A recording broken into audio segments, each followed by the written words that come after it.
నేను ఒక ఇంటర్వ్యూలో మీరిద్దరు చెప్పడం ఒకటి నేను చూశాను. మాకు 5గురు పిల్లలు అన్నారు. మీ ఇద్దరు ఆడపిల్లలు, అలాగే ముగ్గురు. మీకున్న 3 ఆడపిల్లలు.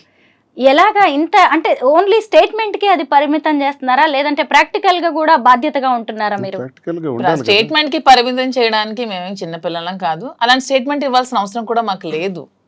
మాకు ఇద్దరు పిల్లలు, 3 పిల్లలు, 5 పిల్లలు అనుకునేటప్పుడు 5 పిల్లల బాధ్యత కూడా మేము తీసుకుందామని నిర్ణయించుకున్నాం. ఆల్రెడీ ఒక పాపకు పెళ్ళైంది. ఇంకో పాప పెళ్ళికి రెడీగా ఉంది. ఆమె పెళ్ళికి కావాల్సిన ఏమైతే మేము ఖర్చు పెట్టాల్సిన డౌరీ ఉంటే అవి కూడా రెడీ చేస్తూ, నా పిల్లలు ఇంకా చిన్నవాళ్ళు, just UKG, 5th standard, 6th standard, వాళ్ళకి చదివించుకుంటూ వాళ్ళు కూడా ఒక ఉన్నతమైన స్థానంలో పెడుతూ వాళ్ళు కూడా చూసుకుంటూ 5 పిల్లల బాధ్యత ఇంతమంది ప్రజల బాధ్యత మేము తీసుకున్నప్పుడు 5 పిల్లల బాధ్యత మేము తీసుకోలేమా? సిల్లీ క్వశ్చన్ అది. ఎవరు అడుగుతుంటే మేము సమాధానం ఇస్తున్నాం. సమాధానం ఇవ్వాల్సిన అవసరం కూడా మాకు లేదు. మీరు దేనికి ఉండాలి? మా ఇంటికి వచ్చే ప్రజల కష్టాల్లోనే మేము ఉన్నప్పుడు మా పిల్లలకి మేము ఎలా వదిలేస్తాం? ప్రజలు మాకు నిత్య సంబంధం. మాకు మా వల్ల బయటకు వచ్చినటువంటి 5 పిల్లలు. 5 పిల్లలు చూడకపోతే మీరు ఎవరిని చూడాలి?